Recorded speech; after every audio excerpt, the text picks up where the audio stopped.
spotlight on the women creating an impact, leading organizations, and mission-focused strategic programs across the federal technology and consulting community. This is Impact.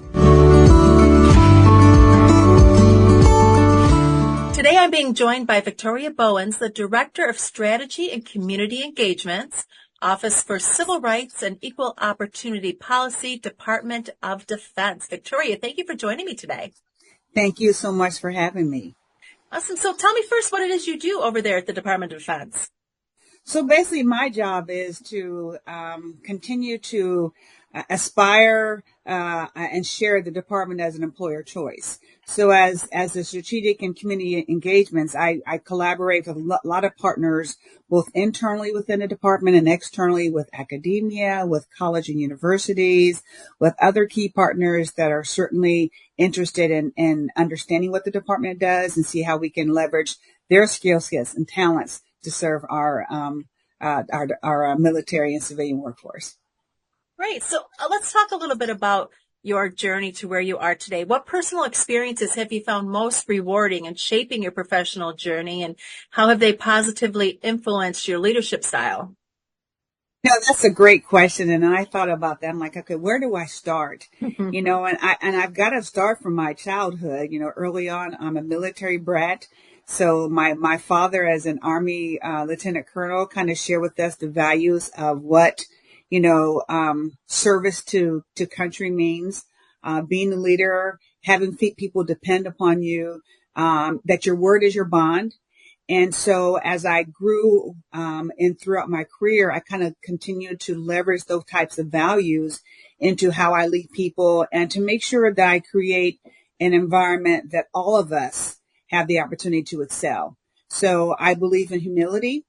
And I think I got that from both my parents, my mother and father, is that you've got to be humble. I come from humble beginnings. And so from the standpoint of anything that is certainly better, from providing a better opportunity for others is something I think that is of value for me.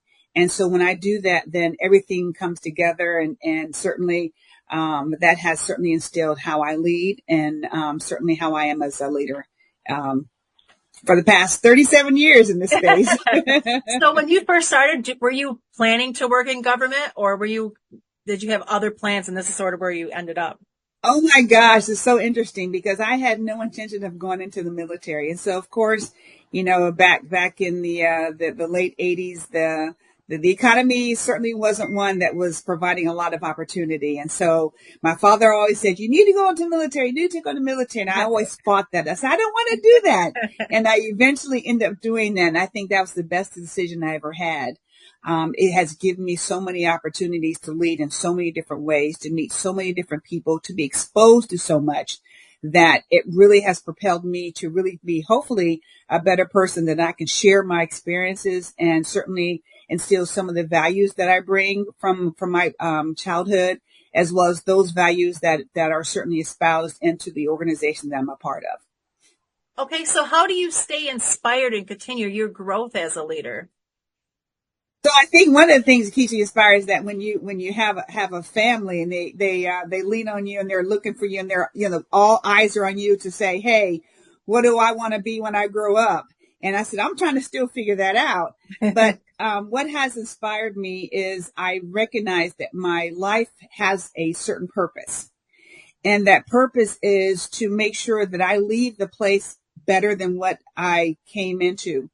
And so my mom always talked about, you have a dash in your life, and it's that dash where you have to make a difference.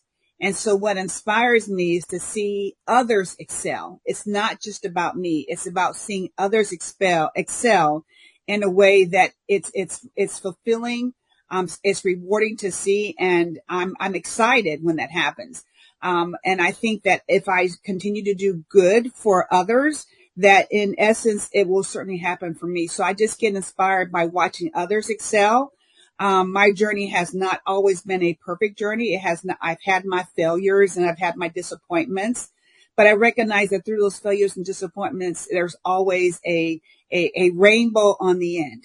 And so I look at life as half a glass half full versus half empty, because I think it's important to always have a positive outlook, because if you don't, then you get, built up with Yes. stress and all those kinds of things. So I think it's important that I'm inspired, and I get inspired by others excelling. And that's what keeps me going. I always, when I fail at something, or if I really get down, like, oh, I really screwed up, I always get in the back of my head. My grandmother used to always say, this too will pass. Just let it go. Don't let it eat you up. Cause when let it eat you up, then you can't see the other side. Absolutely. There's always a storm. The storm will Yep. pass. It may be cloudy. There may be thunderstorms, but there's always got to have, the sun has to come out in the morning. Isn't that what they Hmm. say? And when it does, you'll look behind you and say, oh my gosh, I've addressed the issue that I was dealing with at the time, and I'm stronger because of that. Yep. Had I've not had those challenges, then when the next one comes along, hopefully I've learned from those mistakes, that I'll do better the next time. That's right. So how can organizations create more supportive environments to nurture and mentor women to become emerging leaders and ensure that vibrant, inclusive leadership? So as a woman, and having been in this space for, I want to say a couple decades, I've seen how women have always been in a space of leadership, and not all times have we been embraced. And what I'm finding now is that there's more generations in the workforce that understand that women can play multiple roles, and the roles that you feel most comfortable in as a woman, that you should be able to excel in that.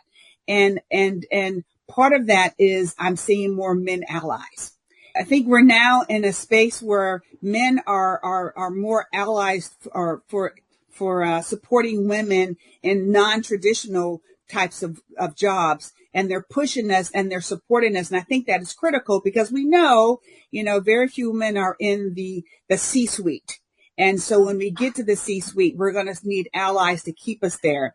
And we've got to leverage that network, and the network of men who are going to support us. In addition, I see that women have become more supportive. We're not like crabs in a barrel anymore. We're Right. about inspiring and pushing each other up, lifting each other forward, and recognizing that the pie is big enough for every one of us to excel. And so that's why I see a lot where, particularly when we're in a workforce that has, multiple generations. And I love the Gen Z, Gen X, whatever generations we have, that there were a group of women who started the walk, and that we have another group of women who are ready to advance us to the next level. And so what I see so much more for women. I see the greatness that we provide. I see the leadership that we provide, and having strength is not a negative word anymore. That stereotype of being emotional and being strong being more embraced, because if we're going to be able to excel in those more non-traditional roles, you're going to have that kind of backbone in order to be able to advance. That's right. So now looking to the future, what exciting trends or developments in the workplace do you believe will positively shape the future of leadership, and how can leaders best prepare to embrace these changes? I think we're already doing that in a sense. Not maybe as much as I'd like for us to, but I think that we are continuing to grow, to recognize that talent comes in all forms. That that talent cannot be limited based upon your gender, your race, or ethnicity. That the talent comes based upon an individual's experiences and what they've been exposed to. And where I've seen the changes is that we are embracing those differences. And that's what I think that the trend is changing now. Do we have we certainly are not at utopia for addressing all of that, but I see the progress based upon the fact that we are valuing each and every individual more so than we maybe have not have done so much in the past. That's great. So Victoria, is there anything else you would like to add?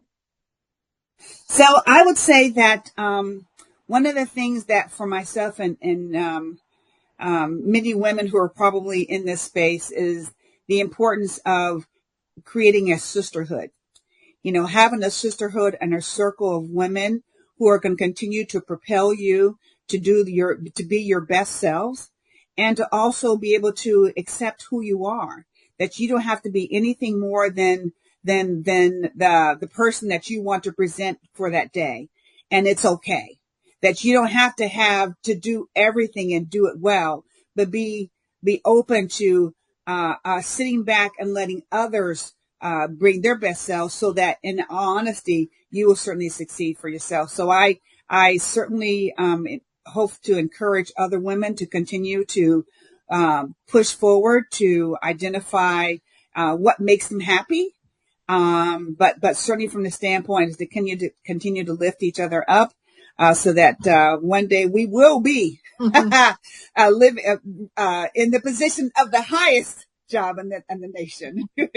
That's true. And I also, through this podcast, not only am I using it as a means to try to inspire other women through people's stories, but also if someone's listening and they're like, Victoria, I find her very, very inspiring, I encourage them to try to reach out to you and maybe grow a mentorship. Because, I mean, everybody needs someone that they can look up to and connect with. So that's great. Absolutely. And I look forward to anyone who wants to connect with me. Please do so. I think you have my LinkedIn. Yep, I sure do. All right. And I will be adding that to the show notes, everyone. Well, Victoria, thank you for sharing your story with us today. Marianne, thank you so much as well. You have a great day. You too. Okay. All right.